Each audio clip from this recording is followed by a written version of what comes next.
Well, it's that time in the show where I get to tell you about a great event that we have coming up. It's Cops and Kids. Cops and Kids, yeah. Yes, thank you, Lieutenant, for joining us. So can you explain to me what Cops and Kids is? Sure. I'm glad to be here again. Yeah. Every now and then we throw these little picnics out there, and this is our third one, I think, in a series that Community Services puts on. It's Cops and Kids. So if you remember last August, we had one. It was at Helen Caro Elementary. This year, it's going to be at Ashton Brosenham Park off 10 Mile Road, right there by Lipscomb, MacArthur, and the Westgate Center. So we're at the very far north end. So come on out. It is a picnic, like we say. It's a good springtime picnic. We're praying for good weather. We'll have the people out there that we normally have out there. Our explorers will be doing fingerprinting and photographing. Yeah. We'll have the canine unit demonstration. We'll have the mounted unit demonstration. We're throwing a few new things in there. We have FWC coming out. Freshwater Commission will be out there with us. We're going to have the command bus, of course, and we'll have the SWAT guys, which is always a big draw. Kids love that kind of stuff. We have the big armored vehicle. Hopefully we'll be out there again. And again, we're going to have the bad guy pursuit, which I'll get into that in a little bit. Yeah, okay. Yeah. You got to talk about it? Absolutely, yeah. yeah. I was able to get the hay ordered again. Yeah. What it is, it's an obstacle course that we set up. And we have the children that come out that want to participate. They run after a bad guy, but the problem is they got to negotiate a field or a maze of hay. Okay. Okay. Yeah. So the bad guy's running from them, and the kids got to go capture the bad guy. But to do this, they got to negotiate a whole bunch of different obstacles and hurdles and things. And we were able to get. We had some hay last picnic. I think we had 60 bales. This time I'm going to get 100. So it's going to be longer. It's going to be higher. It's going to be more challenging for the kids. Yeah. Now we're not there to wear them out or anything, but it's just to have a good time. Yeah. And on top of that, we're going to have Sheriff Morgan's fast baseball throw. We'll have the radar guns out there, normally for speeding cars. This time it's going to be for kids throwing baseballs. So so we'll give the kids a certificate that says on this date and time you threw the baseball at whatever mile per hour the kids would throw. Awesome. But we're inviting the kids to come out. Adults are admitted if the kids are with you. And then we're going to feed you. We're going to give you hamburgers and hot dogs and maybe a soft drink or some water. Again, it's the 14th of April, which is the Saturday after Easter. Okay. Okay, so I understand families will go out of town for spring break and Easter, so this is just give some kids some a little bit of a springtime picnic fun before they have to go back to school. So April 14th, you can come out and join us at Cops and Kids. And what is the benefit of this? Why is this something that you guys wanted to start doing? Well, the original thought was just to have on a very friendly atmosphere that the law enforcement officers can interact with kids. And what better way to do that at a picnic, and what better thing to have at a picnic than games and fun and food. Right. So the SROs, the school resource officers, will be out there, and come on out and meet the law enforcement officers, the SROs, the deputies with the mounted unit, the canine handlers, the SWAT guys, the explorers, again, yes, they will certainly be out there. And we want mom and dads to come out there, bring your lawn chairs. There's a nice covered area out there. Great. Just hoping for beautiful weather like today, just really, really nice and not too hot. Yeah, so, yeah, absolutely. Yeah. We're getting to that time of year. Exactly. But we'll have water out there. We'll have food and drinks. So we're inviting anybody and everybody who wants to come out. It'll be a good time. So it's a good opportunity for kids and the people in the neighborhood or just around Escambia County to get to know their local law enforcement, to get to see another side. Because most of the time when people are having to deal with law enforcement, it's not always on the best end. It's because something tragic has happened or somebody's in trouble. Or, absolutely. You know, the kids, if they do have interaction with law enforcement, it's not always on a positive note. So this gives them a positive interaction. Absolutely. It seems like every picnic we have, there's something that has happened in the national psyche that brings attention to law enforcement. We've had several law enforcement officers killed or injured here in the past couple months, and of course we had the Parkland shooting. So again, the SROs are in the schools, and they're there for the protection of the kids. They're there as a resource for the kids and the staff. Yeah. But what we're trying to do with these picnics that we're putting on, and Sheriff wants to have them quite frequently, and it's for the community. It's for the kids to come. I don't care what school you go to. I don't care if you live in the city or the county. Yeah. I don't care if you're just visiting here on a holiday. Spring breakers. If you're listening to me and you guys want to come out and bring your kids up there, see some local law enforcement, bring them out.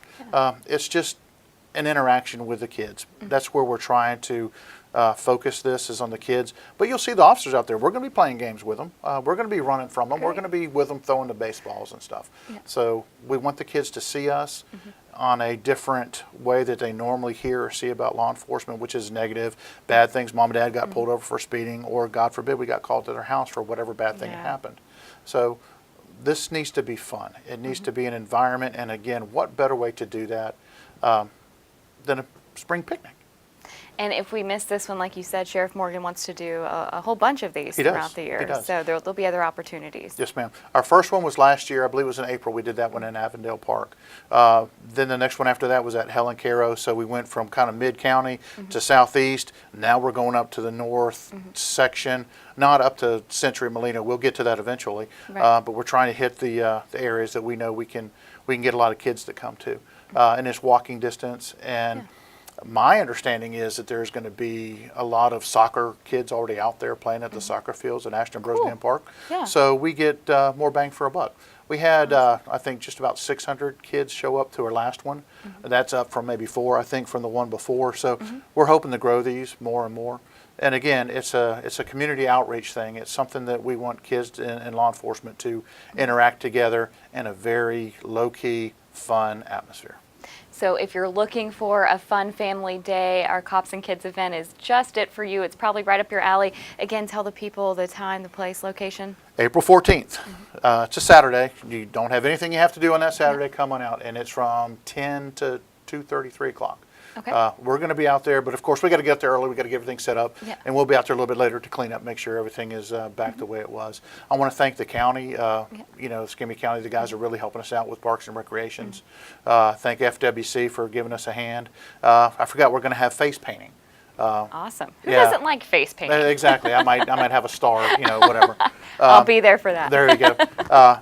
But, you know, I appreciate the time that you can put this out there and let the people know. And where is it again? Ashton Brosnan Park. If you get to 10 Mile Road in Palafox, go back to the east and you'll follow the signs from there. We're at the far north end. So if you run out of road at Brosnan Park, that's where we will be. Thank you so much for joining us so and much. letting us know about this program. We hope to see you all there.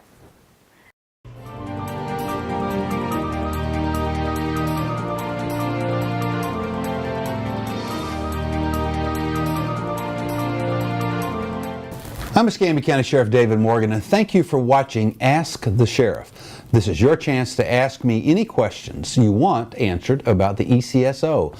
Our team hits the streets again, and here are some of the questions you asked. Jonah asked, why are you so passionate about being sheriff? Jonah always wanted to go into law enforcement from the time I was a very young man. Couldn't become a law enforcement officer. I graduated high school when I was 17. So the way I could get into law enforcement very quickly was to join the military, because there wasn't an age requirement, if you will. If you were old enough to be in the military, you can serve in any capacity. And so I entered the United States Air Force, became a security police officer, did my first tour of duty, enlisted, and then went back to college and got a commission through AFROTC and finished my career as a commissioned officer, both in security police and for a very short while with a group called the Office of Special Investigation. It's kind of the FBI of the Air Force, if you will. So I'm passionate about being sheriff because I'm always looking for ways for us to upgrade and professionalize law enforcement in our community. And it's such a dynamic field. If you followed law enforcement, especially in the last year or two, we have something called the Ferguson effect, which is of course an outgrowth or a fallout, if you will, is probably more an appropriate statement of the incidents that occurred in Ferguson, Missouri. So how do we react to that, to our community, where we have things being said about law enforcement that were proved to be patently false, but sadly have taken root and caught fire, if you will, throughout our community? The hands up, don't shoot, which never occurred.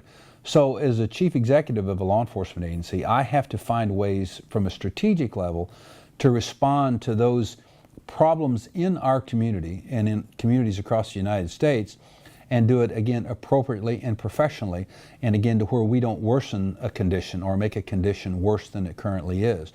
So I find that to be very interesting, and I am passionate about that. Why? Because literally, if I'm not on my game and I haven't selected the right people to serve in positions in this organization, that we don't have supervisors that are appropriately trained and supervised, any community can be a flashpoint.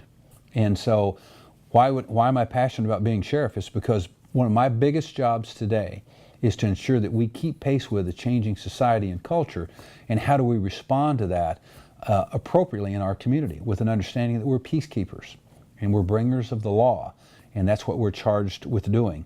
And so, I find that to be, immensely interesting. We've got some things coming in the pike here in the next probably decade. Legalization of drugs that I grew up with that were clearly illegal. I think while I don't, necessarily agree with some of these changes, part of my job is to, again, determine how we operate within that environment. The legalization of marijuana is an excellent example. That's probably just on the horizon.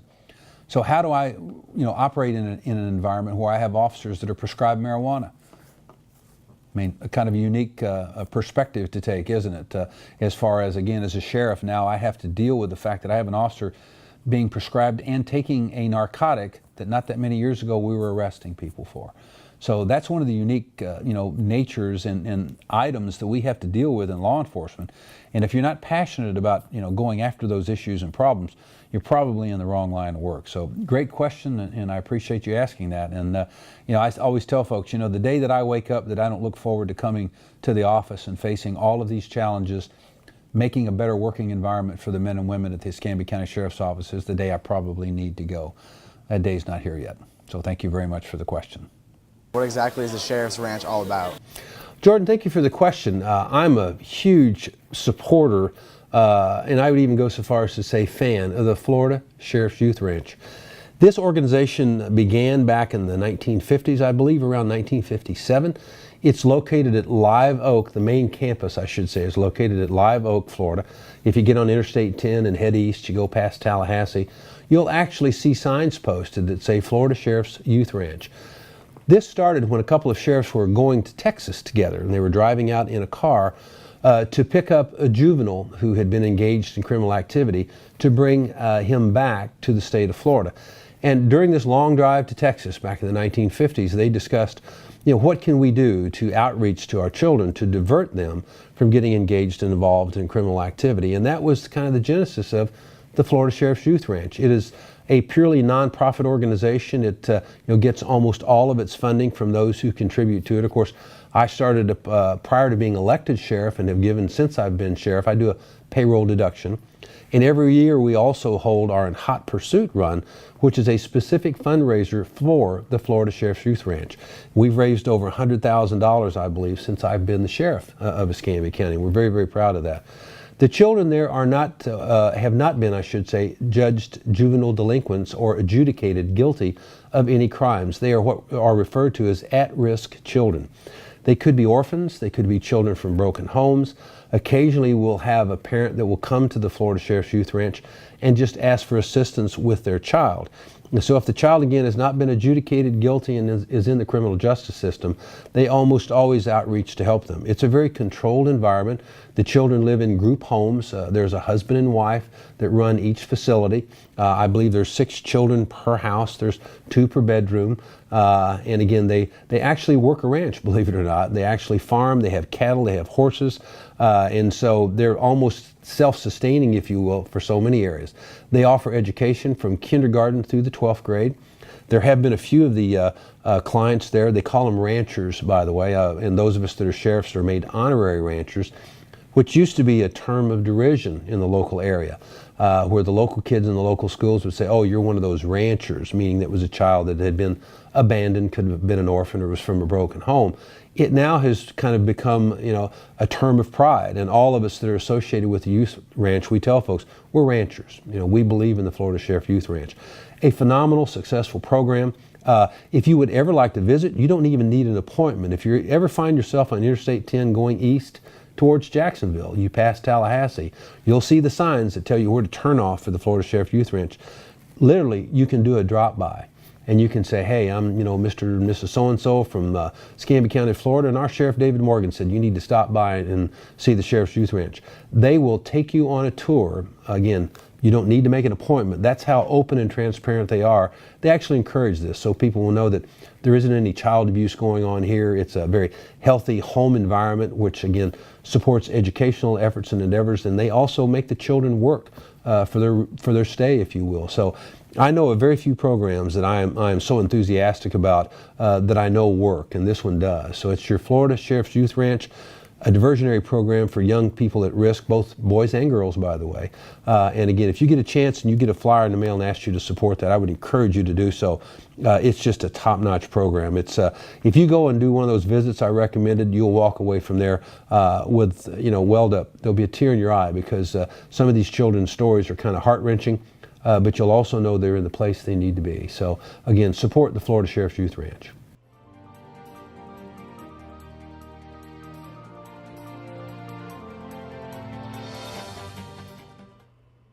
Judy asked a question about, hurricane preparedness procedures. Judy, I will tell you that we're past masters in Escambia County on responding to hurricanes as a result of years ago when we had Hurricane Opal and Hurricane Aaron, and then Dennis later, and then of course we were on the outer bands of Katrina. But you have an emergency operations center here in Escambia County, and young men and women at the Escambia County Sheriff's Office that are truly past masters at responding to natural disasters. Mr. John Dosh, who heads up our Emergency Ops Center in Escambia County, has won so many state and national awards for his abilities to orchestrate our response to this. And then of course everything from not only law enforcement but to your fire department, to EMS, and our local hospitals. Everybody works in conjunction to include the Highway Patrol on our response for evacuation and extraction of people. The plans are reviewed, every year when we get into hurricane season for updating. We do an inventory at all of our precincts throughout the county, which are strategically placed. Do we have sufficient water supplies and MREs? We check our chainsaws. Do they still work? Do we have sufficient gas? Are all the vehicles prepared to respond? And then all that's coordinated for what we do in law enforcement for evacuation and securing scenes, again, in our partnership with the Emergency Operations Center. So we all respond there, and I will tell you that Escambia County is probably the best place to live if there's going to be a natural disaster, just because of the team of professionals that we have here. But the answer to your question is yes. You tune into the local radio stations, WCOA. You'll get notifications over the radio. And the nice thing about a hurricane is it's not a sudden event. We get days and weeks advance, by tracking through the National Weather Service and when they're coming in our direction. And again, if you watch your television or listen to your radio, you'll get periodic updates on the status of the storm, where it's at. Has it been upgraded from a tropical storm, or it actually starts as a depression to a tropical storm to a hurricane, and what actions you should take on the part of a citizen. If we get anything above a tropical storm or Cat 1, normally evacuation procedures are implemented and you're asked to evacuate the area. If you choose to remain, it's at your own risk, because we won't be able to do extractions of people or rescue people, because we also we will sit in our precincts, and basically what we do is we are in place until the hurricane passes, and then we go out to clear major arteries and roadways, and that's why we have chainsaws to assist the fire department and EMS and other emergency response people to get in there to make those extractions at that time and to rescue people. So, we ask that you follow all of those directions. It's for your personal safety, but, there are always people who say, well, I'm going to ride the hurricane out. There's still people who, in today's world, I find it hard to believe, they throw hurricane parties as if it's something that we should be celebrating. You're placing your life at risk and the risk of other law enforcement and emergency operations people responding to assist you. So again, we just ask you follow all the directions, and your family and your property will be as safe and secure as we can make it. But those things are reviewed annually and updated as necessary, and we're ready to respond in Escambia County. There's a lot of similarities, Allison, between civilian law enforcement and the military. While the military, of course, is much stricter in its control of its personnel and the living conditions, etc., it's a much more communal organization than civilian law enforcement is. There's so many things that are parallel to the military. We wear uniforms, we carry guns, we have a rank structure, we have a standard that we're compelled to operate and live by that's much higher than the standard, for the average civilian. And I make no secret of the fact that, we expect so much more from our law enforcement officers. Why? Because we enforce the law. And so the law has to apply to us doubly if we're going to enforce it against, our fellow citizens, because most people never consider it. I'll be honest with you, I consider this every day. When I commission a law enforcement officer on the low end of their authority, I want to emphasize the low end of their authority, they have, by law, the permission and authority to take your freedom from you by virtue of the fact that they're law enforcement officers. In the extreme, they also have the authority under the appropriate circumstances to take your life. That's a tremendous amount of authority to invest in any individual, in our society. And so, again, we have a very high standard that we've maintained at the sheriff's office since I've been sheriff. And again, I would put our record up against any previous administration as far as our arrests, our enforcement of the law, and also our integrity and our honor and our professionalism, I think, has grown by leaps and bounds over the last 8 years.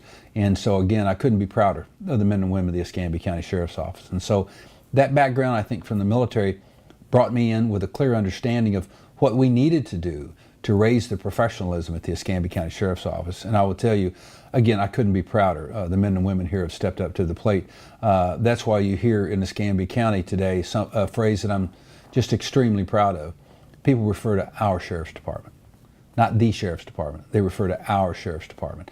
That means that we have been embraced by this community, and that our citizens are here to stand with us and to help us. And so that's why Escambia County is such a great place to live. Probably most importantly, what I bring to the office is the emphasis in the military, which again I did a career in the United States Air Force. I retired after 20 years as a security police officer and a short time with the Office of Special Investigations. We're required as commissioned officers to attend courses on leadership. There's Squadron Officer School, there's Air Command and Staff College, Air War College. I did Squadron Officer School and Air Command and Staff College. I did not attend Air War College. And then in addition to all of that emphasis on leadership and management, not only of people but of your resources, budgeting processes, the higher you go in the rank structure, you're training now at an executive level. You're not just at a street level, you're at the executive level. And then you're evaluated on this throughout your military career. And you can end a career if you don't show the leadership qualities that they look for in an executive and also practice those principles. And so I would say the military background has assisted me the most in bringing that culture and that understanding to the Escambia County Sheriff's Office.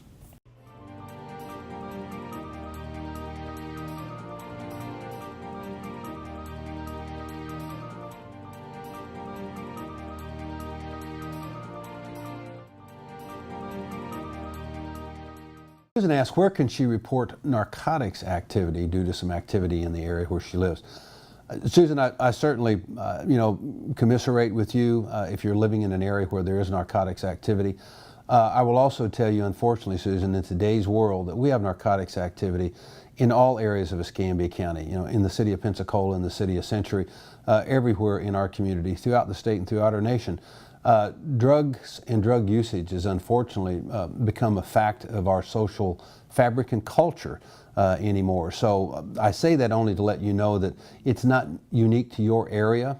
Illegal activity occurs in our highest affluent areas in Pensacola to the lowest. Of course, it's illegal activity, and so we would appreciate you giving us a call. There's a couple of ways that you can do that. Since it's a non-emergency, you can call 436-9620. That is Central Dispatch. Ask for no officer contact. Ask to speak with a supervisor, and you can report then a specific incidence of narcotics activity. Or again, you can call Crime Stoppers. You can report that anonymously. Ask for no contact, and we will honor that. Again, I will assure you that we will look into this. Now, by the way, immediate action normally doesn't occur with narcotics tips. Why? Because there's a whole process that we have to go through in order to build a case that will assure that the state attorney's office can successfully prosecute those cases. Now, barring you getting any satisfaction from those numbers, Susan, if you feel that you're still not being listened to, please call my office at 436-9512, and you'll speak to Anita. Let her know that you made a call into the Ask the Sheriff's program and you would like for us to look personally into this thing. But I can guarantee you, Susan, that we will take your complaint and it will be looked into. So I really want to get a ride-along. How do I get one, and how long do I get to be in the car? Katie has asked how she can do a ride-along at the Escambia County Sheriff's Office, and if so, how long does the ride-along last?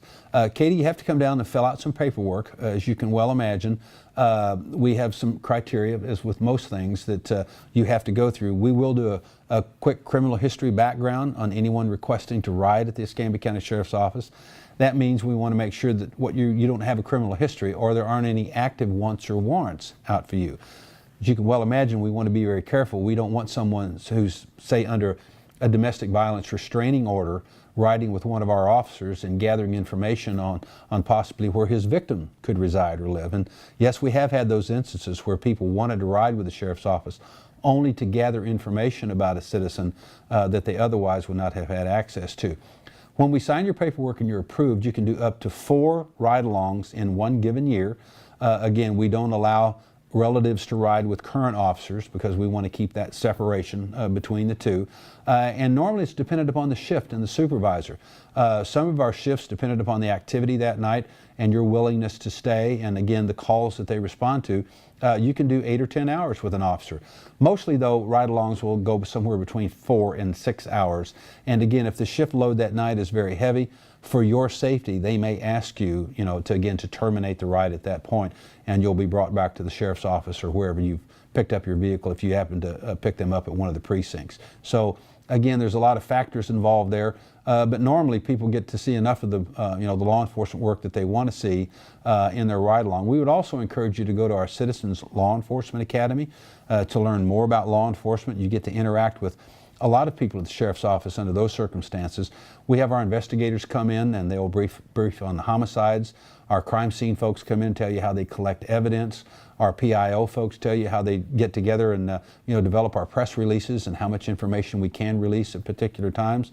And so you get a really broad look at what a sheriff's office does, or really a law enforcement agency does. So in addition to your ride-along, we'd ask that you consider doing the Citizens Law Enforcement Academy. You can find out when the next class starts by going online at escambiaso.com and gather all the information you need to apply to be a member of that course.